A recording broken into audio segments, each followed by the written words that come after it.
অবশ্যই যদি বাংলাদেশ তারুণ্যের হাতে থাকে, বাংলাদেশ পথ হারাবে না।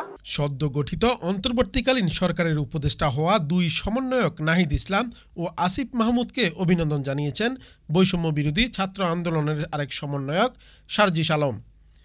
বৃহস্পতিবার দিবাগত রাতে এক ফেসবুক পোস্টে এই অভিনন্দন জানান তিনি।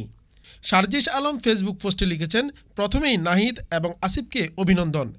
এটা যেমন তাদের জীবনে গুরুত্বপূর্ণ একটি অর্জন, তেমনি দেশের মানুষের স্বার্থে আত্মত্যাগও বটে। কারণ অন্তর্বর্তীকালীন সরকারে থাকার কারণে সামনের ইলেকশন তাদের স্যাক্রিফাইস করতে হবে।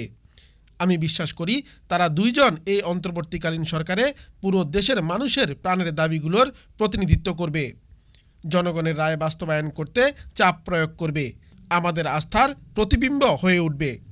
সার্জিস উল্লেখ করেন, 2024 সালের এই অভ্যুত্থানে অন্যতম বড় অর্জন, বাংলাদেশের মানুষ তরুণ প্রজন্মকে নেতৃত্বে দেখতে চায়, দেশ গঠনে সামনের সারিতে প্রত্যাশা করে। তিনি আরও লেখেন, এই তরুণদের মধ্যে কেউ অন্তর্বর্তীকালীন সরকারে থাকবে, কেউ রাজপথে থাকবে, কেউ শিক্ষা প্রতিষ্ঠানগুলোর নেতৃত্বে এসে নতুন করে ক্যাম্পাসগুলোকে ঢেলে সাজাবে, আবার কেউ হয়তো সংসদে দেশের মানুষের প্রতিনিধিত্ব করবে। দেশের মানুষ যদি চায়, নিশ্চয়ই ভবিষ্যতে কোনো একটি ক্ষেত্রে দেখা হবে ইনশাল্লাহ।